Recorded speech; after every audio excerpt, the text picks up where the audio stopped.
dihadapkan oleh kekuatan istana, ternyata bisa mengalahkan kekuatan istana. Prihatin kan di era Presiden Jokowi ini yang belum mampu. TNI ini kita betul-betul saat ini bangkit bersama rakyat. Yang partai dengan satu koalisi digelarkan karpet merah di istana kan.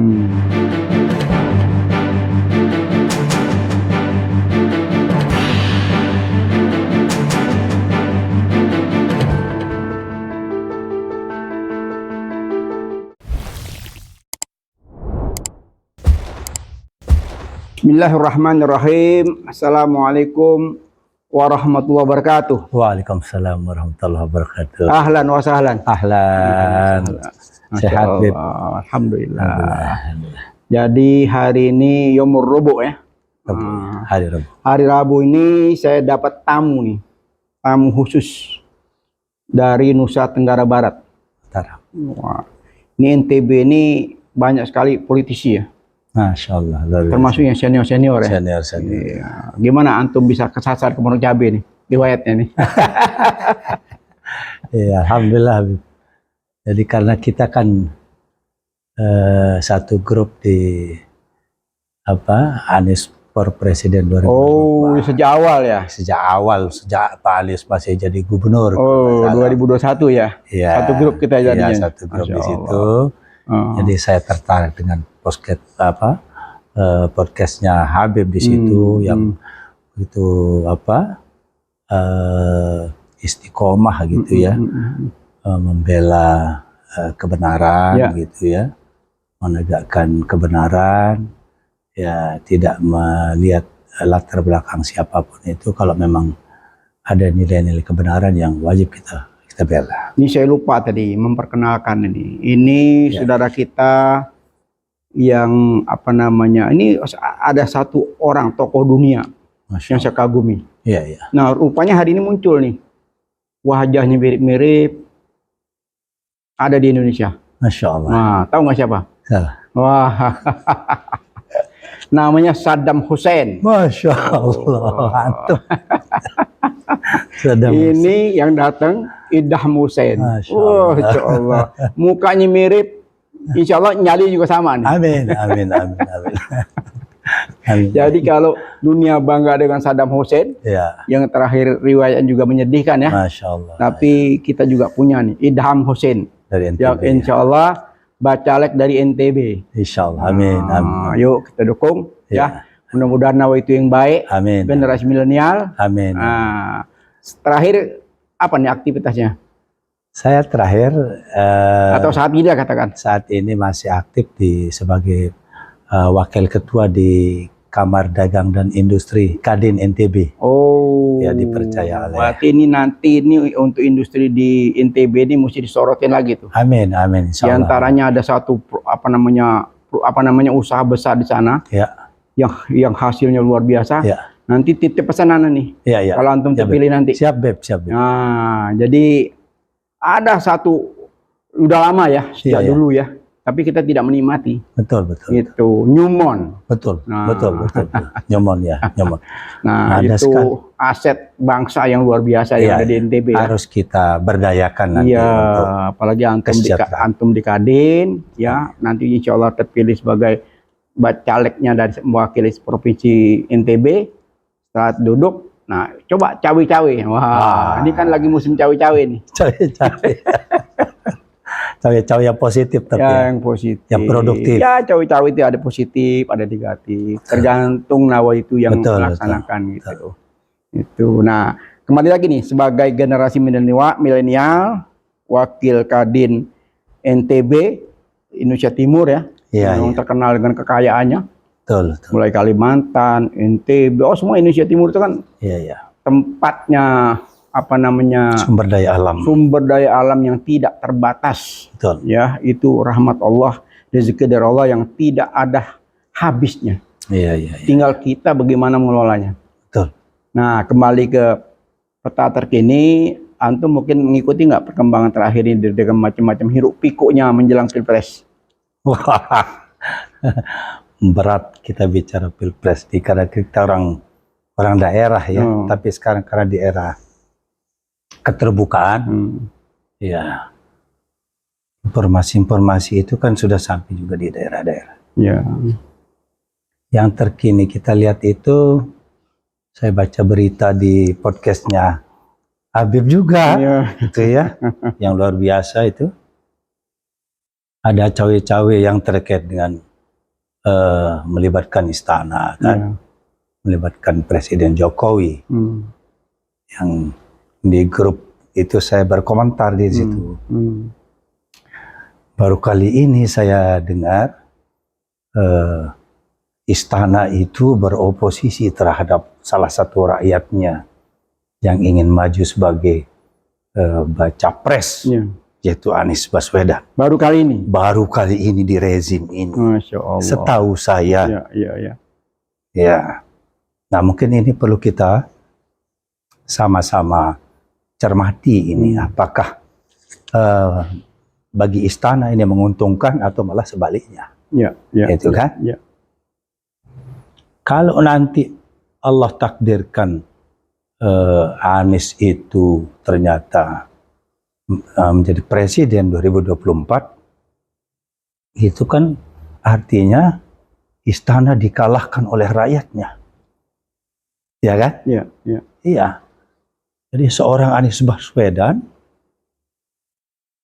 yang dihadapkan oleh kekuatan istana, ternyata bisa mengalahkan kekuatan istana. Ini kan dahsyat ini kan? Ini kan luar biasa. Kan? Kontraproduktif bagi istana sendiri. Marwahnya sebagai presiden, sebagai lambang dari kekuasaan negara akan runtuh. Ya kan? Nah, ini yang kita lihat dari kacamata kami orang daerah, orang kampung, kan main gitu. Tajam juga ya, orang kampung, bukan dari kacamata akademisi, gitu be, ya, mungkin tajam sekali itu, luar biasa tuh, kacamata dari NTB segitu tajamnya. Ya, jadi kita khawatir nanti ketika gelombang rakyat ini betul-betul menjadi suatu kekuatan yang akan mengantarkan Pak Anies itu sebagai presiden 2024, bisa bayangkan bagaimana malunya istana itu. Kebesaran lambang negara itu di mana, ya kan? Ya, akan runtuh. Apakah ini bukan bagian dari istidrak? Allah alam, kalau itu domainnya ulama ya, ulama. Sedangkan saya kan bukan dari kalau sepengetahuan saya itu kalau sudah istidrak berjalan, mereka dikasih nikmat tapi tidak bersyukur. Tidak bersyukur ya. Lain syakartum la azidannakum. Wa in kafartum inna azabi lasyadid. Kalau sudah Habib berkomentar seperti itu, saya nggak bisa ngomong apa. Ya, ini yang kacamata yang saya soroti ya. Yang saya soroti karena begitu banyaknya masukan, banyak kritikan, banyaknya himbauan, termasuk dari Hasanah yang tidak capek-capek kita memberikan semacam ya bisik-bisik ya, siapa tahu terdengar gitu ya. Karena Allah sudah bilang kan, siapa yang bersyukur nikmatnya akan bertambah. Tapi bila tidak bersyukur, dia sudah punya segalanya, dia masih serakah dalam arti ikut cawe-cawe itu keserakahan. Iya, betul. Ya, sangat kasat mata keserakahan keserakan yang yang di luar batas ya. Gitu. Betul. Gitu. Nah, itu yang saya khawatirkan. Iya. Tapi biarlah ya.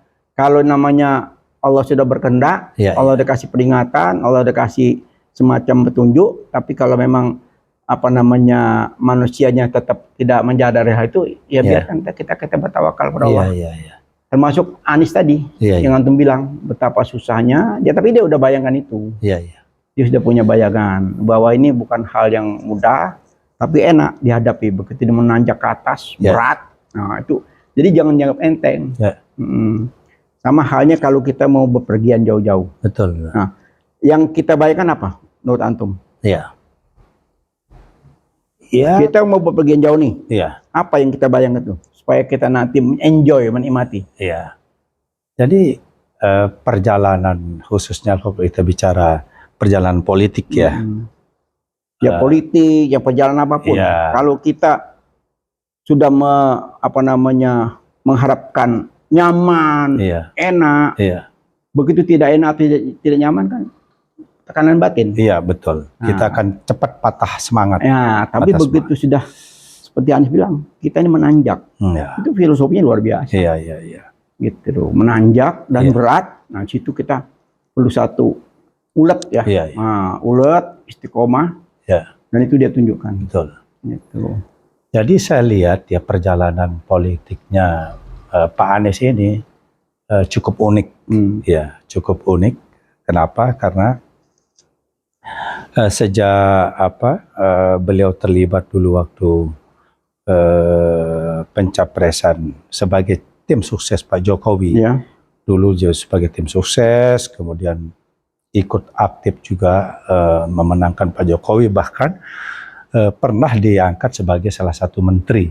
Sebetulnya Ana juga gabung. Jokowi. Iya. Ana juga salah satu relawan beliau. Itu. 2014 itu Iya. saya juga bikin buku Yusuf Kala. Betul. Kita bikin buku Yusuf Kala, kita masuk di tim sukses. Nah, cuman Kita yang ikut saya memperjuangkan. sayangkan, yang kita sayangkan ya, Pak Jokowi ini sebetulnya sudah mendapatkan satu mutiara sebetulnya Ya. dari sekian banyak potensi yang ada di bangsa ini ya. Ya. Ada satu mutiara di situ.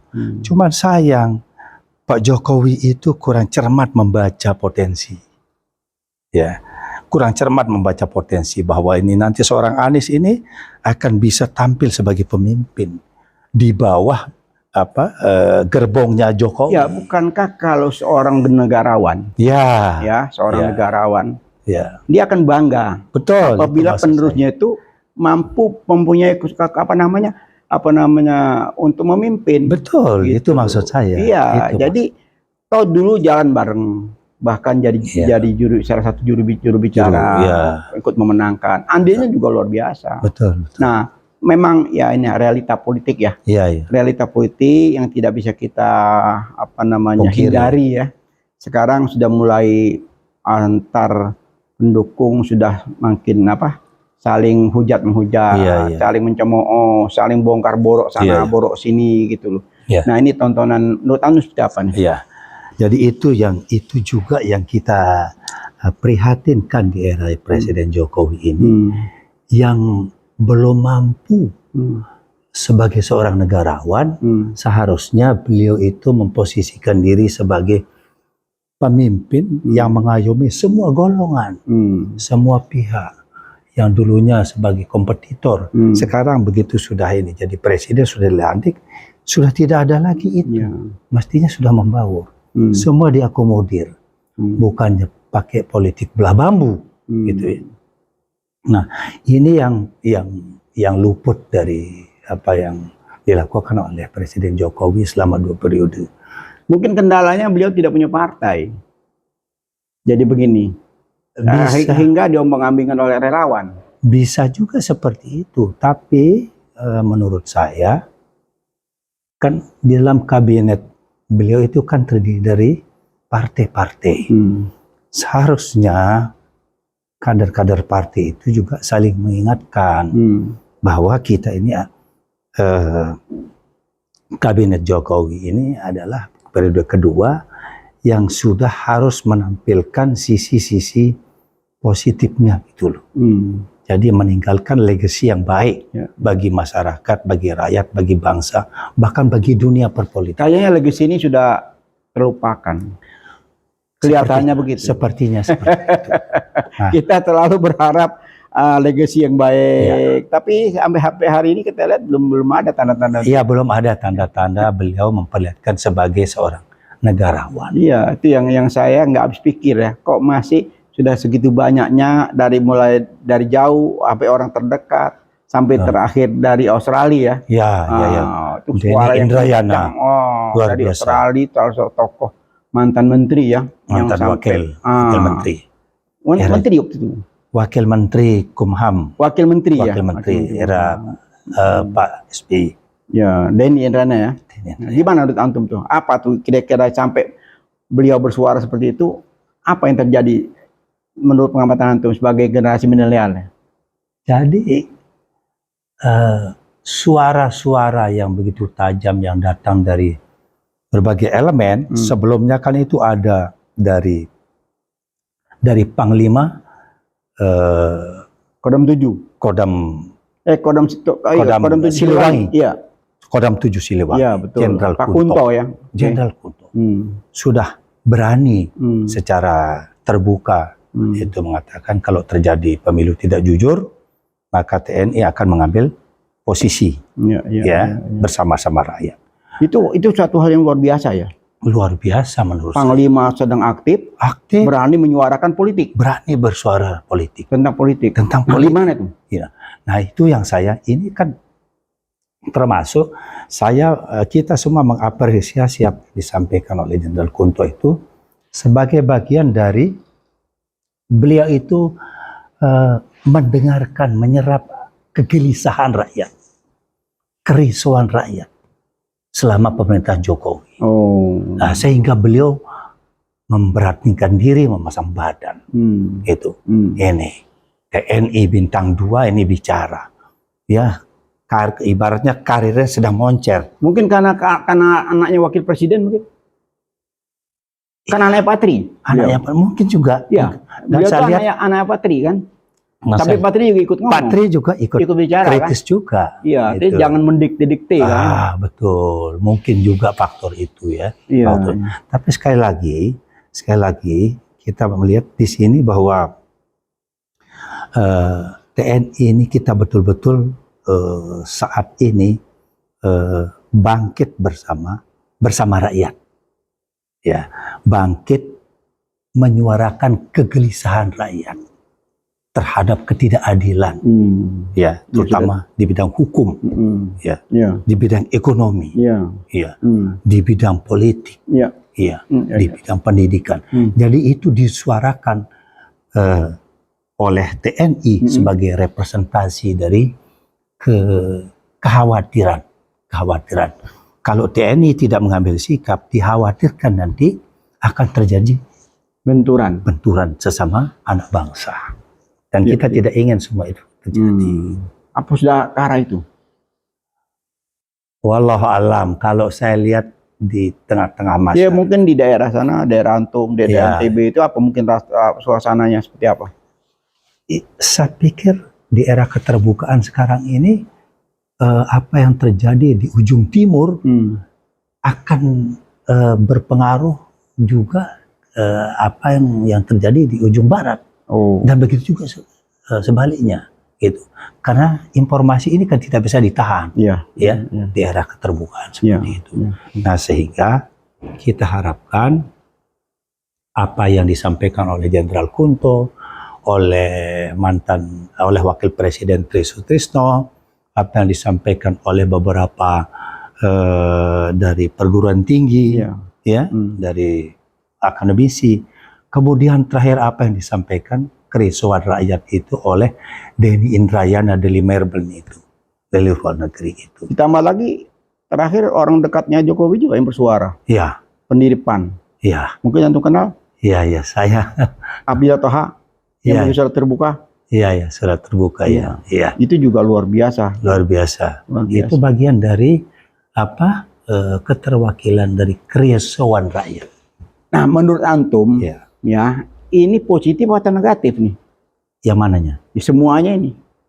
Buat bangsa negara ini positif atau negatif? Karena kalau kita lihat fungsi dari DPR ini kan mandul. Iya. Iya kan? Iya. Sudah begitu banyak yang teriak-teriak, tapi mereka tenang-tenang saja gitu. Betul. Jadi sehingga yang bersuara nih di luar gitu. Betul. Gimana menurut Antum? Nah, positifnya suara-suara rakyat itu bisa dibukakan kanal-kanal baru, ya, karena saluran-saluran resmi ini kan seperti Antum sampaikan itu DPR, kemudian ada yudikatif, ya, ini kan relatif semuanya nih seperti lagu core gitu loh. Ya, suaranya sama semua dengan eksekutif gitu loh. Satu dirigen ya. Satu dirigen. Jadi satu ya. komando. Ya. Nah, sehingga suara-suara keresuhan oleh rakyat ini terwakili oleh Jenderal Kunto, oleh Wakil Presiden Tri Sutrisno, oleh para Pak Gatot juga teriak. Pak Gatot juga, kemudian dari akademisi juga, kemudian dari teman-teman dari PIS juga, kan yang sangat lantang gitu loh. Nah, ini juga menjadi kanal-kanal baru penyaluran aspirasi-aspirasi dari masyarakat, sehingga tidak ada kebuntuan. Nah, terakhir apa yang disampaikan oleh Prof. Denny Indrayana itu terkait dengan impeach. Ini kan luar biasa. Ya, luar biasa dalam arti belum pernah terjadi di pernah di era SBY pernah. Yang di era SBY pernah impeach ya. Jadi di era Gus Dur. Jadi menurut saya ya. Yang terakhir ini masalah impeach ini too late. Terlambat sudah. Terlambat ya. Gitu ya. Idenya itu mesti beberapa tahun lalu. Betul. Banyak sekali hal-hal yang bisa pintu masuknya muncul dipendam. Terakhir kemarin ramai lagi itu masalah 349 triliun. Udah disuarakan tentang impeach. Iya. Hilang lagi. Ya sebenarnya tadi karena DPR diam tenang-tenang saja. Jadi suatu hal yang disuarakan tidak akan tidak berdaung bersambut tidak. Iya. Kalau toh bersambut juga momennya sudah tidak pas. Iya. Ya alangkah baiknya. Ya ini saran dari LSM PIS sebagai pemerhati politik. Kita juga menyoroti perilaku politisi. Sekarang nih kita harus istiqomah kembali lagi. Kalau tadinya salah, ya sekarang nih sebentar lagi mau pemilu. Iya. Laksanakan pemilu dengan baik. Iya. Jangan lagi bermain api. Betul. Kalau terbakar kan repot. Betul. Nah, ini sudah beberapa lembaga bermain dari mulai KPK, MK, muncul lagi MA yang mengikuti ya. Betul. Nah, sekarang muncul lagi KPU. Iya, KPU. Ada hal-hal yang sudah rapi selama ini mau dirubah lagi sekarang. Ya laporan tentang laporan dana kampanye itu tidak usah muncul karena mengingat waktu katanya, yang waktu kampanye pendek jadi itu dihapuskan. Nah ini perilaku seperti ini saya juga menyoroti ya. Betul. Apa memang KPU ini tidak mampu atau memang ada kesengajaan? Karena dari awal KPU itu awal pemula itu ngomong tentang pemilu terbuka tertutup sampai hari ini buntutnya nggak selesai. Betul. Nah, buntut ini belum selesai, muncul lagi dana kampanye. Nah, ada apa? Nah, menurut Anda mungkin apa nih? Ada apa di balik ini semua? Saya melihat ini semua kalau kita ukur dari segi kapasitasnya para komisioner ini kan sudah teruji. Mereka akan direkrut secara ketat lah gitu ya. Apa yakin itu? Kemampuan. Enggak dari segi itu kita yakin, kita percaya. Tapi rupanya ini ada desain baru di tengah jalan gitu loh.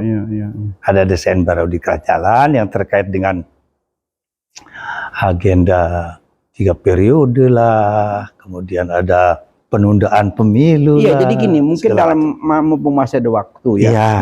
Lagi-lagi SMP saya sebagai ketua umum itu memberikan semacam masukan ya. Betul. Kalau memang ya ketua KPU dan jajarannya berasa berat pada hal ini, mending lempar handuk aja dah. Itu ya. Iya, daripada makin ruwet. Dari pertama sudah ruwet, muncul lagi keruwetan baru, nanti jadi lebih baik mereka to the point. Kondisi seperti ini, lempar handuk, selesai. Masih ada waktu. Masih ada waktu bebenah. Ya, daripada kita paksakan yang ada sekarang ini, awal pertama kali sudah bikin masalah baru kan. Yang tadi tidak pernah ngomong terbuka tertutup kan, itu kan awal mulanya ketua KPU yang punya wacana kan. Sampai hari ini nggak selesai. Ya. Dan panjang buntutnya. Gitu loh. Ini belum selesai, ini muncul yang baru. Jadi saya menurut satu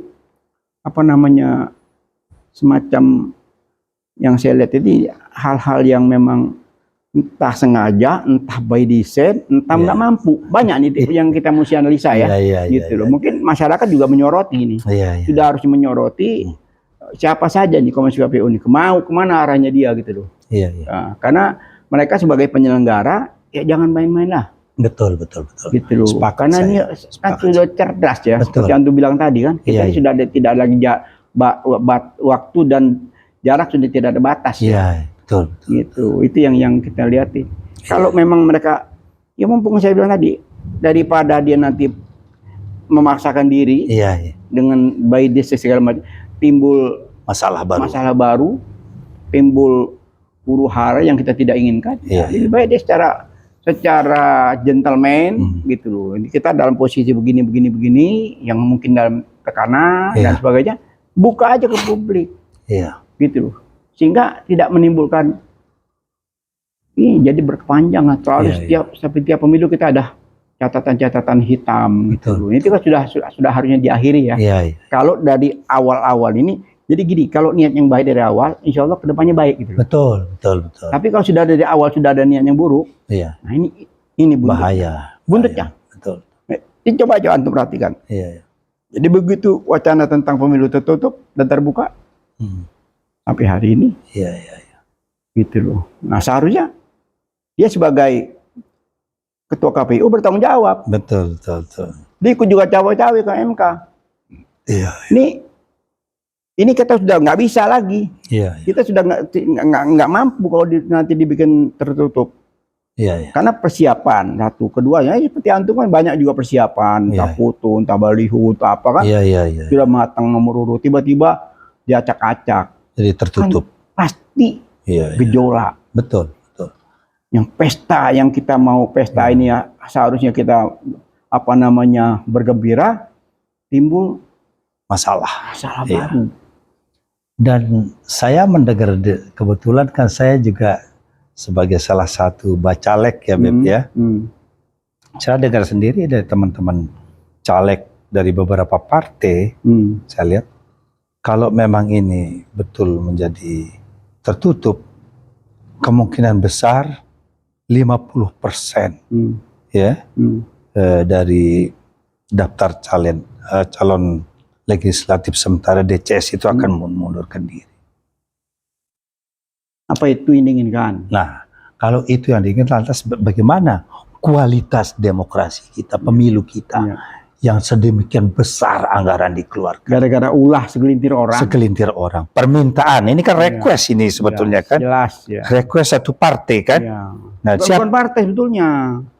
Ini tadi kan cuma 2 orang, bukan mewakili partai, tiba-tiba diikuti partai gitu loh. Cantik mainnya. Sebetulnya mainnya cantik, cuma yang nyambut bola ini jago juga nih. Istilahnya lemparan bola itu yang betul-betul. Nah, ini yang saya lihat gitu loh. Tap, tangkap, ini dapat nih barang. Gitu. Jadi ini banyak mainan ini. Ada di MA, ada di KPK.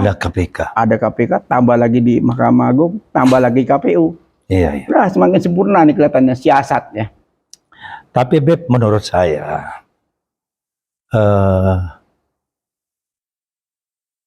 muara dari semua ini adalah dari istana.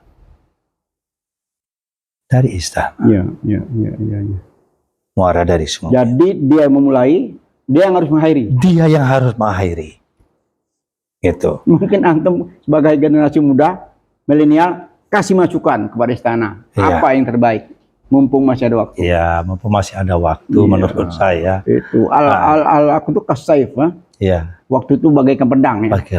Dia bisa gunakan memotong atau terpotong. Betul. Nah, itu. Mumpung masih ada. Mana Antum? Jadi kita berharap kepada Pak Jokowi sebagai kepala negara ya. Dan jajarannya. Beserta jajaran. Tentu dengan jajarannya kan? Beserta jajarannya.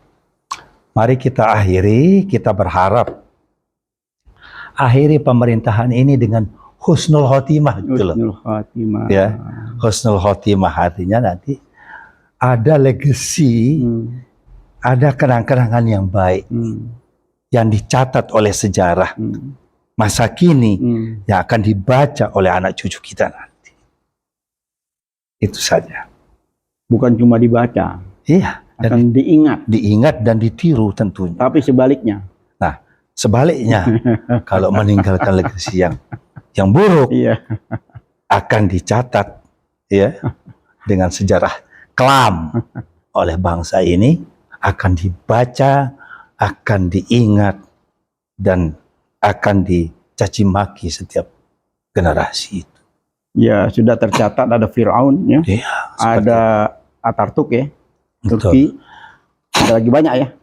Itu. Dan satu lagi Beb, saya mumpung ingat ya. Kalau kita baca sejarah mulai dari Orde Lama, setiap suksesi itu selalu terjadi dengan su'ul khotimah. Su'ul khotimah. Kalau menurut saya. Ya. Enggak semua. Tidak. Ada juga yang husnul khotimah. Iya, kebanyakan. Yang su'ul ada yang imbang nih. Ada imbang juga. Ya. Imbang kita lihat. Artinya begini maksud saya. Mari kita akhiri pergantian rezim dari rezim ke rezim ini, kita akhiri dengan dengan husnul khotimah tadi, dengan tidak lagi mengusung politik balas dendam. Politik balas dendam. Tidak lagi mengusung politik balas dendam. Menarik ini. Ini perlu kita kupas nih tentang politik balas dendam. Nanti profesor yang ahlinya. Wah, antum juga udah tahu tuh. Jadi kalau kita lihat sekarang politik balas dendam sedang terjadi saat ini. Sedang terjadi. Ini kan meninggal. Tapi buat rakyat. Kalau bongkar-bongkaran tentang korupsi, bagus. Rakyat Sampis mengapresiasi langkah-langkah siapapun yang korupsi, siapapun yang punya masalah, selesaikan sekarang. Jangan dibawa mati. Iya, betul. Gitu. Tuntaskan sekarang, apapun endingnya. Iya. Karena kalau diselesaikan sekarang, tidak mewariskan yang kita bilang tadi. Apakah tanah cucu? Betul. Gitu. Katakan dia terlibat korupsi, kembalikan uang kepada negara.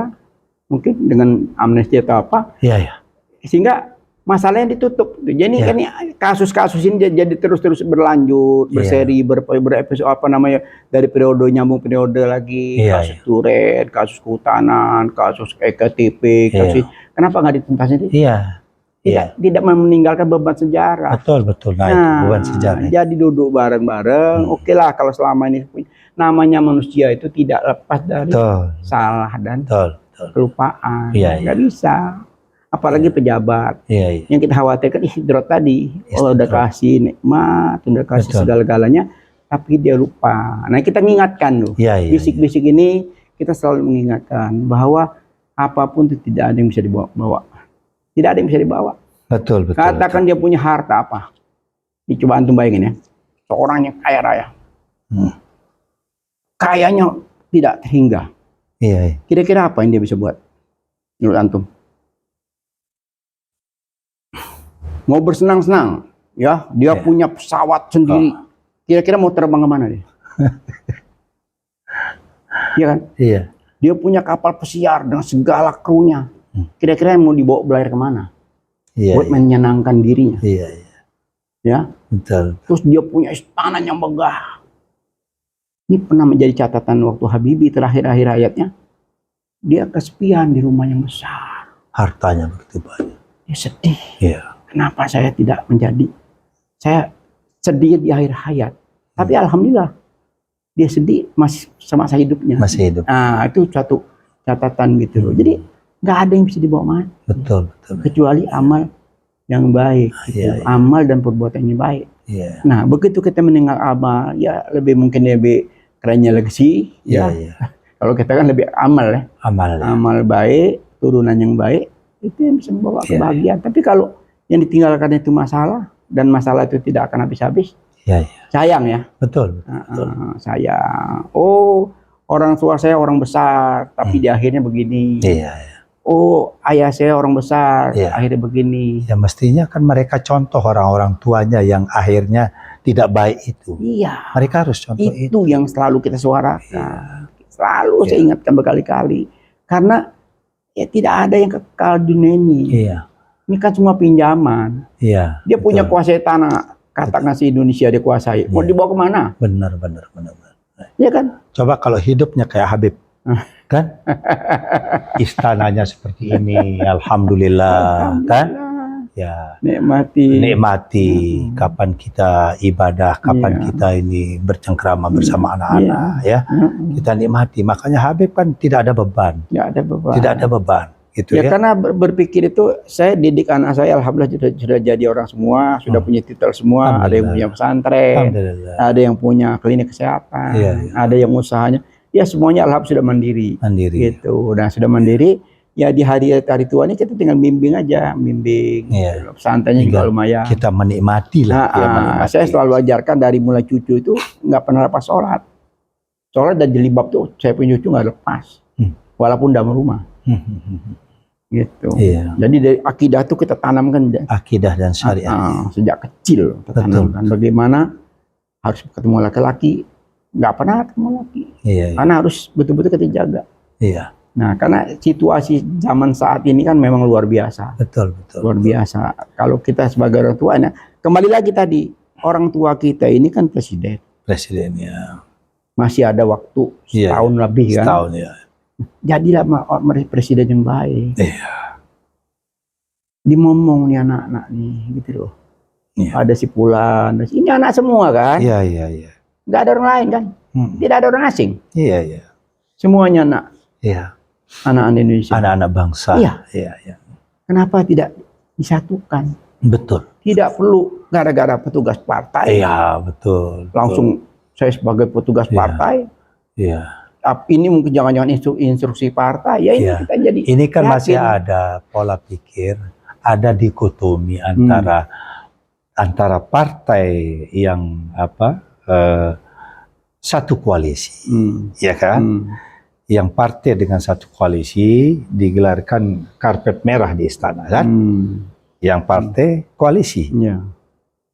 Dan di sebelah kan ada partai oposisi, kan? Di situ kan ada PKS, ada Demokrat, dan ini nyaris tidak pernah diajak bicara. Jadi gini, kesalahan kita kemarin. Nah, ini untuk ke depan ya. Ke depan. Untuk ke depan itu di DPR itu harus imbang. Jangan terlampau banyak satu kelompok. Jadi ada kontrol. Betul. Harus tetap ada kontrol. Jadi kalau mau ada kontrol itu katakan 9. Mungkin 4 lawan 5. Gitu. Jadi ada kontrol. Check and balance itu berjalan. Tapi begitu sekarang ini dari 9, 8 bergabung, tinggal 1. Cekot-cekot. PKS. Nggak didengar. Cekot-cekot kan. Mau ngomong apa? Dianggap angin lalu. Tidak ada kekuatan. Mau ngomong impet. Gitu. Jadi tadi cek and balance yang tidak diciptakan dari awal. Tapi kalau menurut saya, pandangan saya yang awam lah, ya kan baru pertama saya jadi bacalek ini, mungkin masih terbatas wawasan saya tentang parlemen itu sendiri. Kalau kita sudah di parlemen itu, menurut saya itu harus totality, menjalankan 3 fungsi. Fungsi controlling, fungsi budgeting, fungsi legislasi. Itu harus tidak boleh ditawar-tawar. Nah, nanti Anda kasih antum resepnya ya. Konsepnya seperti masalah budgeting. Waduh. Itu kalau masalah budgeting itu sumber masalah. Korupsi. Itu maksud saya. Itu nanti saya kasih ilmunya. Jadi di situ harus betul-betul orang yang punya berintegritas, akidah yang kuat, din yang kuat, baru bisa. Kalau enggak, larut, malah ikut-ikutan ini. Karena bayangin, di DPR pusat itu ada berapa ribu triliun dana untuk APBN dibagikan ke APBD. ya kan? Melalui ada namanya. Kementerian, Nah, iya dibagi ke seluruh DAK, provinsi. Ada DAK. DAU. Dana khusus umum, ya kan? Itu saya pernah lama ya nongkrong di DPR kurang lebih 10 tahun. Tapi bukan sebagai anggota DPR, karena nyalek gagal. Iya. Nyalek 99 gagal. Ya udah kita nongkrong sana. Kalau nggak di ruangnya Pak Amin, di MPR, saya di Mbah Tarjo. Pimpinan wakil ketua DPR Dari PDI. ya, karena Sutarjo Suryo ini seorang tua yang memang menjalankan politik yang mengayomi semua, adem gitu. Semua kader dari mana aja tuh sering kumpul di situ. Nah, betul saya banyak duduk di situ saya banyak belajar bagaimana karut-arutnya ada di anggaran itu. Merinding. Betul. Dari sana awal mulai ini duit rakyat. Semua daerah kepengen anggaran gede, kepengen dapat duit lebih banyak, ya kan? Nah, dari kepengen ini kan timbullah kolusi KKN, gitu. Anggarannya nih dari di anggaran pusat ini yang mengalokasikan itu kan. Kalau memang dibagi secara proporsional kan clear tuh. Tapi sini ada tarik menarik. Disitulah potensi KKN awal mulai korupsi. Daerah katakan daerah sini dia punya rencana ini bikin anggaran bla bla bla bla bla kan. Nah, anggaran ini kan belum ada. Sini perusahaan bermain. Perusahaan lokal bermain. Mendekatin dinas ini. Oh, dana kita belum cukup. Belum turun, dibantu sama pengusaha swasta untuk lobby ke pusat biar dana cepat turun. Itu permainannya. Bayangkan, jadi di situ sudah mulai. Ini proyek belum ada, belum kelihatan proyeknya. Tapi setiap tahun kan, itu sudah tiap tahun kan udah rutin tuh. Yang diributkan. Jadi dari muaranya saja sudah mulai terjadi pengkondisian. Belum yang ke departemen. Mungkin ke departemennya mirip-mirip kementerian. Iya, gitu. Makanya di DPR itu nggak sedikit orang yang kayak mendadak.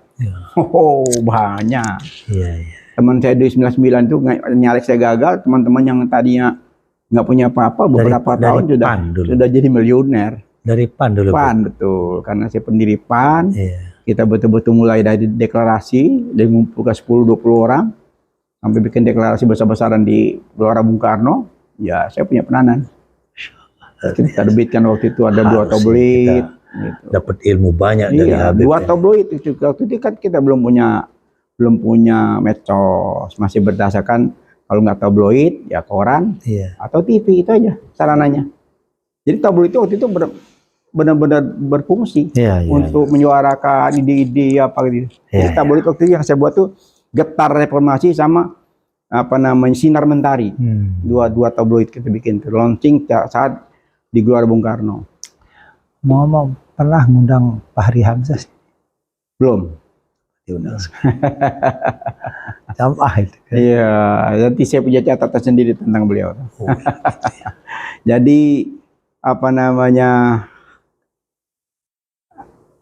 saya ini banyak sekali kenal ya, hampir semua elit-elit.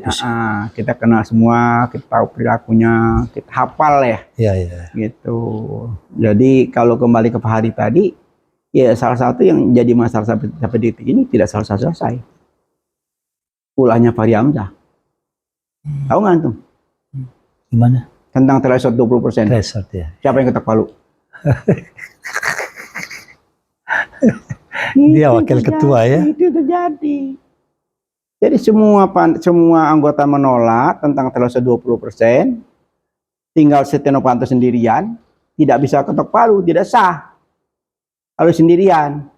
Nah, Pak Hari pun sudah posisi dia walk out gitu loh. Tapi karena ketua DPR cuma 1 orang, nggak bisa ketok palu. Pak Hari berubah haluan. Ikut mendampingi Setia Novanto. Ikut ketok palu yang 20%. Itu. Kalau mau tahu. Sekarang dia ngotot-ngotot nolak. Ya nggak apa-apa. Tapi catatan sejarah apa masih bisa lupa. Ayo dibuka aja, masih lengkap, rekamannya lengkap kok. Di kepala saya masih nempel. Tapi di DPR juga tinggal dibuka. Siapa yang kemarin punya dosa besar tentang 120% itu? Nah, antum undang ke sini nanti. Janganlah. Maksud saya supaya dia ini ngomong. Gak enak. Sama teman sendiri gak enak. Cuma perlu saya suarakan. Iya. Bahwa siapa penyebab terhadap 20%, satu sudah dibui sampai detik ini masih dibui. Kan ini kan dosa semua kan. Iya. Coba waktu itu tidak terjadi ketok palu karena semua mayoritas tidak menolak itu. Kenapa Novanto sama Pak Hari yang ketok palu dia 20% dia sahkan? Itu yang terjadi. Saya pernah ngomong sama Lanyala kemarin waktu saya ketemu di IPD itu. Saya kemukakan, Pak Lanyala ini yang punya dosa besar ini, dua orang ini. Yang ketok palu ini tentang threshold ini. Sampai sekarang kita dibikin pusing. Lanyala itu kan gugat juga kan ke MK. Kan. Berapa puluh orang gugat kan. Buang ke energi itu habis-habisan tentang threshold 20%. Penyebabnya ini tadi. Seharusnya dia berdosa. Gara-gara ini semua akhirnya tersandra. Iya. Nah sekarang rasain. Semua partai pusing kan? Termasuk partainya dia kan? Iya, pusing sendiri, ulahnya sendiri gitu. Karena waktu itu kepentingan praktis, kepentingan kelompok-kelompok tertentu, kepentingan pragmatis. Tapi ini yang desainnya hebat juga. Yang desain nggak main-main, hebat ya. Nah sampai sekarang DPR tuh bungkem 1000 bahasa. Nah ini Beb yang juga jadi pertanyaan saya selama ini, kenapa DPR itu sudah mengesahkan undang-undang dulu, ya, undang-undang disahkan nih, kemudian diuji materi ke MK, bisa dibatalkan di MK. Nah inilah menurut saya ini suatu kemunduran yang luar biasa. Jadi sekian ratus kepala dikalahkan oleh 9 orang. 9 orang. Ini kesalahan. Mestinya menurut saya sebelum diketok, disahkan undang-undang, diuji materi dulu. Ya ini namanya catatannya menjadi catatan sejarah. Kalau kemarin itu ternyata sudah dicoba salah, ya ke depan kita rubah. Iya, itu harapan kita. Ke depan kita rubah. Karena nanti kewenangan MK yang begitu dahsyat, ketok palu yang final and binding, dia juga membutakan matanya, telinganya juga dia tidak mendengar, apapun keluar dari masyarakat dia tidak peduli. Yang penting ini saya lagi berwenang. Gitu. Nah ini arogansi ini yang sudah harus diakhiri. Harus kita akhiri, betul kita. Karena arogansi pejabat, arogansi orang itu mereka tuh nggak berpikir bahwa ada dampak nanti. Mereka nggak berpikir. Itu yang kita sayangkan. Gitu. Insyaallah, mudah-mudahan kita harus tetap optimis, Beb. Ya, kalau optimis ya harus. Perlunya kita bisik-bisik ini tidak lain. Tidak lain, kita mengingatkan kepada khususnya politisi. Elit-elit politik, seperti antum nanti. Anak kasih banyak masukan nanti. Apa yang akan terjadi ke depan. Karena di DPR itu memang banyak yang kita bisa berbuat. Ya, kalau nawaitunya dan lingkungan, jangan lupa lingkungan itu menciptakan. Contoh seperti antum punya anak, dia lingkungannya di mana? Gitu, manjada, kan gitu kan? Manjalis, janis, gitu. Jadi dia bergaul dengan minyak wangi, ikut wangi, ya. Dia bergaul dengan ini, ikut kecipratan. Itu yang apa namanya? Yang kita selalu ingat-ingat ya, itu menjalis janis. Jadi duduk di mana nih itu akan membuahkan hasil. Dia duduk di majelis taklim, dia dapat ilmu. Dia duduk dengan orang-orang baik-baik, dia dapat ilmu. Dia dapat duduk dengan orang-orang yang pintar, dia dapat. Tapi dia duduk dengan orang jahat, dia otomatis kan tidak bisa dihindari. Gitu. Ya, kita harus tetap optimis bahwa pergantian rezim ini harus terjadi. Ya kalau itu kan sudah menjadi suatu agenda 5 tahunan. Konstitusi itu tidak bisa dinafikan ya. Nggak bisa. Apapun harusnya nggak bisa. Ya, itu sudah mulai berjalan. Nah, tapi memang dalam perjalanan itu ya tentu ada hambatan-hambatan. Yang kita mengharapkan dengan bisik-bisik ini semua orang semakin hari semakin mendengar. semakin mendengar, jadi tahu, ikut juga cawe-cawe demi kebaikan gitu, bukan cawe-cawe itu buruk, cawe-cawe itu tergantung pelakunya dan niatnya. Kalau niatnya baik kayak kita ini, insya Allah baik gitu loh. Tapi kalau niat kita cuma sebagai provokator, ngompor-ngomporin, manas-manasin, ya hasil juga akan nggak baik kan? Gitu. Kita kepengen setiap majelis apapun itu barokah. Keberkahan itu ada kalau kita jujur. Betul. Menyampaikan hak. Ini dengan niat yang baik. Niat yang baik di tempat yang baik menghasilkan yang baik. Baik. Insya Allah. Optimis. Jadi ini ngobrol-ngobrol dengan tokoh muda ternyata pengalaman segudang ini. Saddam Hussein Indonesia. Kalau sana mentornya. Kalau di sana ada Saddam Hussein, walaupun akhir hayatnya menyedihkan, ya kita, tapi insya Allah beliau fil jannah, orang baik, karena perjuangannya yang luar biasa, terhina di akhir-akhirnya, tapi di sisi Allah mudah-mudahan. Iya, kita yakin di sisi Allah beliau min ahli jannah ya. Amin. Baiklah. Panjang lebar bisik-bisik ini dengan generasi milenial, insya Allah dari NTB nggak jauh-jauh, banyak ilmu yang kita dapat ini. Amin. Mudah bermanfaat bagi.